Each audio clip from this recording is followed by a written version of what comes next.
Hi, I'm Mitch, and welcome to the Restoration Road, where our guest today is Dr. Joe Martin. You would never believe where Joe came from in the toughest part of Miami and where he has ended up today. His roller coaster journey is inspirational to anyone. I encourage you to sit down, maybe grab a cup of coffee or a hot chocolate, and listen to the powerful message of Dr. Joe Martin. Doc, thanks for being here today. Mitch. You have realmenconnect.com. You're the founder and creator, and it's become the largest podcast for Christian men on iTunes to date, and we're still in its infancy. I think, 43 countries already have been reached. Why don't you describe quickly what Real Men Connect is, and then I want to get to your story. Sure. Real Men Connect is really it's an organization I started. It's a multimedia men's ministry that's geared towards helping good men become great men God's way. And we do that through a multimedia approach. Through the podcast, which you just mentioned, YouTube. We have over 100 videos on YouTube to show men and train men how to be better husbands, fathers, and leaders. We do it through our blog. We do it through social media. We have social media group pages. We do it, me speaking all over the country. And so the podcast is just one aspect of it. But the design of it is basically any man who desires to be a better husband, father, and leader. We want to create the resources and tools that he needs to succeed, basically. We met because somebody introduced you to Street Smarts from Proverbs. Is that right? You had somebody contact you and told you that they liked the book? Yeah, matter of fact, it was more than just like Mitch. He's in our social group community. We have a social group on Facebook, a private group called Real Men University. And we have prompts every day about, sharing resources, ideas, and everything. And when it came down to sharing book resources, what's the best book you've been reading or the latest book you've been reading? And your book came up in the conversation. But it wasn't that he just mentioned the book. He says, this by far has to be the best book I've read this entire year. Wow. And I'm thinking, okay, that's interesting. and then I kind of wrote back to him and I said, well, tell us more. He says, Joe, I don't care what you do, you have to read this book. And so I bought it immediately, which I told you, I think when I talked to you before, I said my mistake was I bought it online and I got the digital version of it when I should have gotten the hard copy. And so I read it probably in less than a week. And I wrote him back and said, man, this book is phenomenal. I said, I wonder if I can get this guy on my show. And that's when I reached out to you. Wow. And we have so much fun on the show. And we start talking afterwards. And I learned your story and I said, oh my goodness, we have to have you on our show. So let's talk about growing up. You were the son of a 16-year-old mother. Mm-hmm. And she was an alcoholic, and you said she was abusive. Mm-hmm. Can you describe what growing up was like for you? It was a challenge, to say the least. I grew up in Miami in a place called Liberty City. If anyone's familiar with Florida or Miami, they know about Liberty City. It's kind of notorious. I'm in my late 40s, so I tell people to kind of get my frame of reference. If you ever listen to rap music and ever heard of a group called 2 Live Crew, that's where I'm from. I'm from Liberty City. And the neighborhood is so big that we had 5 high schools and 2 malls. And so I didn't meet a white child till I was 12. For real? Yeah, until I was 12 years old. And that's when they were integrating the schools, and they bused us from Liberty City to North Miami, where I went to middle school at Thomas Jefferson Middle School. But like you mentioned, my mom was 16 years old when she had me. She didn't have me by herself, so I did have a dad. Mm-hmm. But my dad, he didn't plan to have any kids, but my mom got pregnant, and he decided he wanted to do the right thing. So he did marry her, but it didn't last long. By the time she had her second child, by the time she was 17, while she was still in high school, my dad decided he could not do the father thing, the husband thing, and he left. And so my mom was there trying to raise us by herself. And I mentioned about the alcohol because she was driven to alcohol because, one, it ran through our family.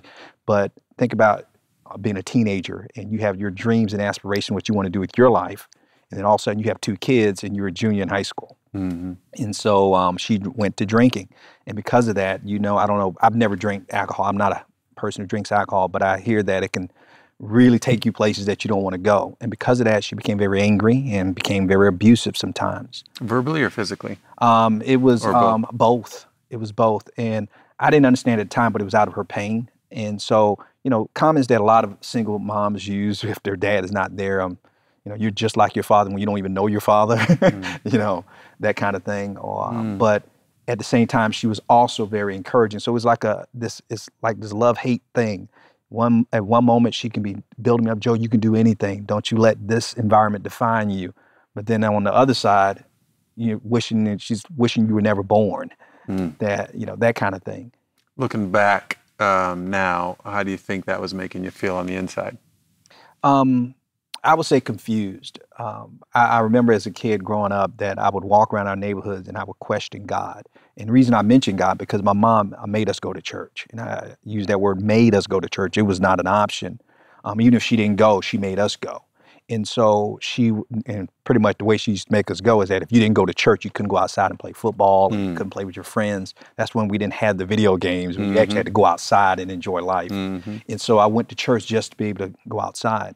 And so I would learn about God, but then I would question God. I was like, I don't understand this. Didn't understand why my life was so bad when I wasn't acting bad. Right. And so a lot of things just didn't make any sense to me. So I would see my mom struggle with alcohol and her demons, and I would look at my life and think, man, this is horrible. Why me? And so it was just tough. I had a lot of questions and very few answers. Wow. I think your grandfather was one of the only men involved in your life for any significant amount of time. And when you're 10 years old, he passes away? Yeah, my grandfather was probably, he's the first male that I interacted with. And he was pretty much my world because, so much so that I used to call him daddy. My mom used to correct me on that. That's my dad, not George. You call him granddaddy. And so I was his firstborn grandchild. My grandfather had 12 kids. And so I was the first grandchild to be brought into the family. So obviously we had a bond together. Yeah. And when he's from the Bahamas, so he's one of those rugged, tough, male macho men. And wherever you saw him, you saw me. We were thick as thieves. And he passed away when I was 10 years old. And his famous words to me, when I came to his bedside, he told me to be a good boy and to be a good man. And that kind of messed me up because at the time I received it and I said, I will. And I didn't know that was going to be the last time I saw him. But later on, it messed me up because I realized I knew how to be a good boy, but I had no clue how to be a man. And he was the only man that I knew. And he was going to be the one to teach me. And so my life, I didn't realize at that time, at 10 years old, my life was starting to spiral out of control. And you were 2 or so when your dad left? I was 2, yeah. So you're probably feeling alone. Absolutely. During all this and empty. Absolutely. It's up to you if you want to talk about it, but I think over the next few years, there's some kind of sexual abuse that takes place. Yes, and a lot of times this is unfortunately normal for a lot of kids, that when their dad is not connected to them and their mom is disengaged, it allows predators to come in. And of course, we don't call them predators. We don't think they're predators. They're just taking advantage of an opportunity. And my mom, even though, I hate painting the picture that, but they think, man, your mom was an alcoholic, she was abusive. But she wasn't all bad. She was just in a bad situation. I know what you're saying. And she was doing the best she could with what she had. And I can see that now because I asked myself, if I was 16 years old or 17 years old with 2 kids, how would I have responded? And when I think back when I was a teenager, you wouldn't want me to be somebody's parent when I was 17. Right. And so my mom, she realized as I was getting older and after she lost her father, my grandfather, she said, well, Joe needs a role model. He needs a male he can look up to. And so she requested and recruited my cousin, who's about maybe 6 or 7 years older than I was. And her criteria for what she thought a good role model would be, she just looked around our community. And he didn't have a criminal record. He had a job. He had a car. Most people in our neighborhood didn't have cars. And he wasn't gangbanging or selling drugs because that's the kind of environment I grew up in. And so since he seemed normal, and she asked him, would he help raise me? And he said, yes, he would. And to his credit, he took better care of me than my mom did. Because what I forgot to tell you is that when my grandfather passed away when I was 10 years old, my mom went into a deep depression. And she cooked her last meal when I was 10. And so my sister and I pretty much had to raise ourselves from that point forward. So think about this. Her mom passed away at 12. And then her dad passed away, I guess, and I was 10, so my mom had to be 26 So she loses her dad at 26, loses her mom at 12, and now what do I do with these two kids? And so when she stopped pretty much being a parent, she started looking at least for me because she figured she could help my sister. But what do I do about this little boy? I don't know how to teach him how to be a man, so she recruited my cousin. Okay, and so he appears to have a clean life. He's got a job, he's got a car, And he took care of me. He starts taking care of you. He fed me, he clothed me, took better care of me than my mom did, and he was more of a father to me than my dad was. And so I didn't realize, and I'm thinking, this guy, wow, this is what I needed. And he was the first male to tell me that he loved me. Even my grandfather, as much as he loved me, was one of those men that, I love you, but I'm not going to say it, kind of thing. Right. And so when he told me this is my introduction to what love is, and I didn't realize he was setting me up, and he was pretty much prepping me and priming me so he could abuse me. And he did that for the next 3 years. 3 years. How does it finally end? My mom was questioning me because, a mother knows, a parent knows. I'm a dad, and you can tell when your kid is not right. Even though my mom was kind of disengaged, she knew her child. And she would ask me, are you okay? And she said, is he doing anything to you? And I mean, just out of the blue, she just sensed something. And of course, me being a kid, I'm like, no, because I don't know what to say. I don't know what to do. Am I going to get in trouble? Is he going to get in trouble? If you do something to him, I'm not going to eat. What am I going to do? You're in your low teens, probably. Yeah, right? I'm about, 13, I guess, 13 or 14. And so finally, I didn't say anything. And that's the last time she asked me. And so I didn't say anything, so the abuse continued. And all I know is one day, she kicked him out. I still, to this day, don't know what happened, but she kicked him out. I know that he fought to stay and said, hey, why you kick him out? She didn't see him do anything, didn't catch him doing it. He didn't confess anything. But something in her spirit told her that he needs to go. And part of me was happy and thrilled because the abuse finally would stop. But then there was this part of me like, okay, what do I do now? How would I live now? And so I was suicidal from 12 to 16 years old because I just didn't think I would be able to make it. Wow. Did you ever attempt suicide, or were mainly thoughts that were dominating? It was dominating thoughts that got really, really close by the time I got to 16, when I was ready to shoot myself, and had an encounter with God. Told me not to do it. That's a whole nother story. But that encounter, and I still never got answers from God. All I just know that I felt in my spirit, he was telling me to trust him, and I didn't want to trust him anymore. It wasn't an audible voice, but it was this prompting in your spirit that's almost stronger than an audible. I tell people it wasn't an audible voice, but it sounded very loud. I don't know if that makes any sense. It resonated, and to the point that I was looking around, and I just didn't understand why he wouldn't want me to do it. Because I'm thinking because by that time I had lost 6 of my friends anyway to gang violence and death and everything else. So I'm thinking, hey, if I don't do it, somebody's going to kill me anyway. So why not? Death can't be worse than living like this. And so, but that voice told me not to do it and said, trust him. And I'm kind of glad now that I didn't get an answer because I was arguing with God, like, well, give me a reason. Tell me why I shouldn't do it. And I realize now in hindsight that if God would have just told me why I shouldn't do it, I probably would have killed myself. Wow. Because I wouldn't have believed what he would have told me. If he would have told me what I was going on to do, I'm like, okay, now you got jokes. I'm serious and I'm about to kill myself. You're joking now that I'm going to do this and do that and create this. I wouldn't have believed it. So, well, Liberty City's rough as a teenager, and you watch at least 6 of your friends die from violence. Yeah, at least 6 of them. I have at least a dozen friends who are incarcerated, family members who got incarcerated. So I grew up in an environment that I just assumed that if I didn't make it to my 18th birthday, either I was going to end up in jail or dead. And so they used to ask kids when we were growing up, what do you want to be when you grow up? And people, I want to be a rapper, I want to be an athlete, I want to be this. And they used to ask me, little Joe, what do you want to be when you grow up? I said, alive. That was my ambition because for some reason, I just didn't see kids make it past 18. And it's weird now because I look back because there were kids obviously who made it past 18. What I realize now, they never came back. Oh. And so I just assumed either they were not going to make it to 18, something happened to them. And I realize now that, the kids who made it out never came back. And that was very critical because I think what I learned now is that you need to go back to give other kids hope. Now you're fighting self-esteem issues during that time. Were you an athlete? Yes. I say yes and no. I was an athlete. I used to wrestle. And they said, well, that was an athlete. Yeah, but I wrestled because of my weights. I wrestled in a low weight class. But I was very athletic, but I was just small. I was 5 foot nothing, 100 and nothing. And so a coach thought I'd be great for wrestling. He brought me out for wrestling. But let's put it this way. If I was in a bigger body, I probably would have made it to the pros. Or at least would have got a Division I scholarship somewhere. I was that good athletic, but I was just too small. And I'll tell you, I wasn't eating. I was sick all the time because I wasn't being, I didn't have the right nutrition and that kind of thing. But I was involved in sports, and it wasn't voluntarily. The coach recruited me to wrestle, and I decided to wrestle, which I realize now that God played a hand in that too, because I still use that experience today to push through a lot of things.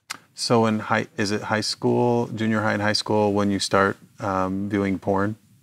Oh, that started after my cousin abused me, that he introduced me to it. Oh. He introduced me to it. And so I'm struggling with my sexuality, my masculinity. I don't know. I know I wasn't attracted to boys or men, but at the same time, going through my own self-esteem issues with my size and everything, I felt like I had to prove my masculinity. So I got introduced to porn probably about 12 years old. Could have been 11, but I said about 12. And I didn't realize that was casting the die that was going to later rear its ugly head later on in my life. Yeah. And you lost an uncle to AIDS? Is that as a young child or as a teenager too? Yeah, I was a young adult by that time. I tell you, my grandfather had 12 kids. And when I grew up in Miami, by the time when I was growing up, that's when HIV had first hit our country. And I don't know if you remember, but people were freaking out because there was no cure for it. They couldn't treat it. And people were dying so quickly from it. And so when I got the news, I knew that, our lives, we knew friends who had been contracting disease because there was a lot of drug use and, using needles and that kind of thing. And then so when I heard from my mom that my uncle had contracted disease, it took his life very quickly. And again, more death, experiencing that as kids. But I think I was a teenager at the time when that happened. Wow. So life's a mess as a high school student. And where do you go? Do you go to college? Is there a time period where you kind of lay low for a while before you go to college? And do you end up leaving Liberty City? Well, I didn't think I was going to go to college because I was a good student. When I say good student, I didn't get in trouble. Never got suspended, never got detention. And most of my friends, they lived in the principal's office or they lived being at home because they couldn't go back to school. A lot of my friends dropped out of middle school. They didn't go on to high school. But I barely graduated from high school with a C average. So, and I wasn't good enough in wrestling to get a scholarship, even though I did it pretty well. I decided I was going to join the military instead. I figured regular paycheck, I can help my mom out, that kind of thing. And in my senior year, I had decided I was going to join the military in 11th grade. And in my senior year, I started talking to some of my friends. And remember I told you I didn't meet a white child until I was 12? Yeah. Well, the friends I was talking to were my white friends. Most of my friends who I grew up with, they weren't even graduating. I was the first in my neighborhood to graduate on time when I was graduating. Wow. In my senior class. And so my friends were white at my high school. And I would ask them, I say, what are you doing after high school? And they said they're going to college. And I'm telling you this now, I'm thinking, but you're not even smart. How are you going to college? Right? You got to be smart to go to college. Because I just didn't think that was a possibility for me. And so I'm looking at some of my friends who never even showed up for high school. They were saying they're going to college. And this is my crazy thinking. Mitch, I'm thinking to myself, okay, now, I know I'm dumb, but they're dumb too. I said, but they're dumb and they're going to college. Maybe I'm dumb enough to go to college. That's actually what I thought. I said, maybe I'm dumb enough to go to college. And so I went to my recruiter who had recruited me to the Navy, and I told him I changed my mind. I didn't want to go to the military. And he says, Joe, what are you going to do? I said, I'm going to college. And he tried to talk me out of it. He told me I wasn't college material. And now he did it in a nice way. Joe, you're a good kid, but you're not college material. But they did insult me when he told me, I said, well, yeah, but some of my friends, they're not that smart and they're going to college. Maybe I can do it. He said, yeah, Joe, but your problem's a little bit more critical than your friends. I said, what's my problem? He said, Joe, I saw your SAT scores. I'm like, and? He says, Joe, your scores are so low, they won't let you drive by college. That's what he told me. That was the straw that broke the camel's back. And so now this Mr. Nice Guy was very respectful. Yes, ma'am, no, sir, that kind of thing. that's when I got really disrespectful with an adult. Probably the first time I've ever been disrespectful to an adult. Wow. Even my abuser I wasn't disrespected to, but for this guy, I told him, I said, dude, you don't know me. I said, I'm going to show you. And so I decided to go to college to prove him wrong. So that's the only reason I decided. I said, I'm going to show him. And he was half right because I started applying to colleges and I got turned down by at least 30 of them. Because of my SAT score. Oh, my. So he was half right about that. But I got a letter that accepted me to a community college. Because they'll let anybody in community college as long as you breathe. And it's funny because I love community colleges, and it's the only degree I display on my wall. Because the importance of community college, because they gave me a chance. In my first semester, I signed up for 17 credits because I didn't know any better, because nobody in my family going to college. That's too many credits to sign up for as a freshman. And my first semester, 4.0. Oh my goodness, Joe. 4.0. And it just got better after that. After that 4.0, I got my AA degree, graduate honors, and some of those same colleges that had turned me down before started offering me academic scholarships. And I got accepted to a small college in Pensacola, Florida, University of West Florida. And we call it small, but it's about 10,000 students, which is a decent sized school, University of West Florida. But when I got to the school, I realized that the acronym UWF didn't stand for University of West Florida. And please forgive me, Mitch, I got to tell you, when I got there, I said, it stood for University of White Folks. Because when I got there, man, out of 10,000 students on that campus, I was the only African-American male in all of my classes. Seriously? Yes, throughout my whole academic career.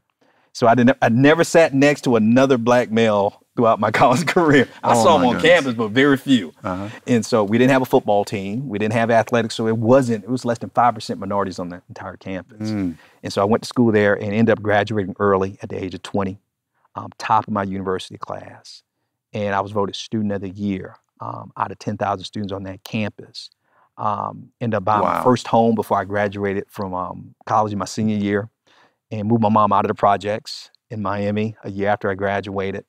And now, remember, I went back to him when God wouldn't give me any answers. What if God would have told me that? And then I became the youngest professor ever hired to teach in the state of Florida at the age of 24. You got your master's? Yeah, I got my master's. Had my master's 2 years after I graduated. Had my doctorate before I was 30 years old. Incredible. And so if God would have told me that when I thought about taking my life, I would have killed myself. Right, because you wouldn't have believed it. I wouldn't have believed, oh, you're going to become a professor? Yeah, right.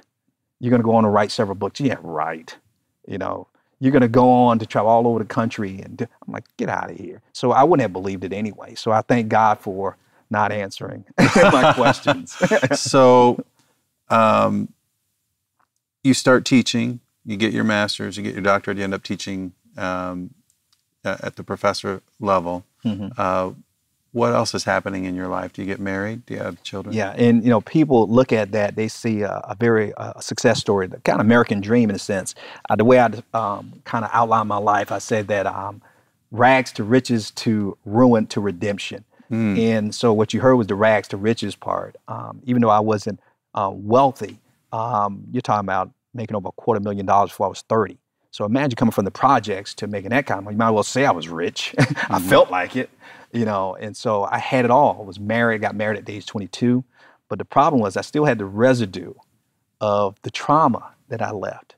And that's why I love ministering to men now. What I do with Real Men Connect is because a lot of times we want to outrun our past. I tell people, but if you're going to bury something, you better make sure it's dead. And I tried to bury my past, but it wasn't dead. I did not tell my wife when I got married that I had been sexually abused as a child for 3 years. I didn't tell about being suicidal. I didn't tell about times of starving and all the trauma that I saw watching my friends die in front of me. I didn't tell about all that stuff because I figured, hey, no one has to know that stuff. Even when I'm telling you this, I would have never told anybody this stuff before. And wouldn't you know, as we get married, everything seems to be going well. I'm trying to just white knuckle it. And there'll be nights when I would wake up kicking her and punching her because out of a sleep, because I would have nightmares of the abuse. And she would ask me about it. Why were you? I said, nothing. And I would just try to explain it away. And I kept fighting it off so long to eventually when we started having button heads, because you know, marriage is not going to be perfect. It's not going to be unicorns and rainbows. And so when I got challenged, I could not react the right way. I didn't know how to respond. I didn't know how to be a husband. And so what did I do? I went to medication. Can't deal with her, so I'm going back to my porn. And so I started dabbling back in porn again, and it got worse and worse. And as I started making more money, I tell people the worst thing you can do a person who is sick is to give them more money. Yeah. A person who is ignorant, they give them more money. They're going to become more of what they already are. Right. And so I went from porn to I need to have the real thing. And so I started just becoming a serial adulterer, man. I mean, strip clubs, you name it, finding women, places I didn't even know existed in America. And you're talking about years ago. And I'm thinking, I can't imagine what it's like now. And I realized that there's some parts of America that people don't want to know about. And I used to see it. And I had access to it because I had the means to have access to it. And so while I'm traveling across the country, I'm just destroying our marriage and she has no clue. Eventually she was going to find out. And when I tried to save my marriage, I had to come clean and tell her everything. And what do you say to your wife when she says, how many women have you been with? And I said, I don't know, it's too many. And then she started naming numbers. 10, I'm sure. What, 20? Yeah. More than 50? I'm positive. More than 100? Yeah. I don't know how many, but I know it's been more than 100. And so that was too much, obviously, for her to handle. So I blew up my marriage and pretty much now lost my wealth, lost my health, and lost pretty much everything that God had given me through his grace, and I abused it. And so I went from rags to riches to ruin to pretty much destroying my life. And she left, obviously, and we had joint custody of my son. And my son was my saving grace. I'm thinking he probably doesn't want to have anything to do with me anymore because I had to come clean with him. How old is he at that time? And at that time, Kendall was 9 years old. Okay. And I remember when we told him we were getting divorced, because I tried to fight for the marriage. I did everything I could. I said, I'll do whatever to re-earn your trust. But she could not deal with the recovery process of that. Because I think she knew Joe probably will change, but I don't know if I want to go through this process of rebuilding all, because the stuff I put on her, that weight that I put on, she didn't think she can carry it. But she told my son, and we sat at the table and told him we were getting a divorce. And my son looks at me and looks at her and says, can't God fix this? At 9, he asked me, can't God fix this? My spiritual father, when he was teaching and discipling me, told me that I should read a chapter in Proverbs every day. And I did that, and I've been doing that for years. But what I love about Street Smarts Proverbs that was recommended to me by a friend of mine was that it took the practical side of Proverbs and put it into real life. Not only is it relevant, it's real. And I think if you guys read this book, you will be challenged, not only just to read the Proverbs, but to apply them to your life. So Mitch, I got to thank you for writing such a wonderful book. I've been recommending it to all of my friends. Thank you.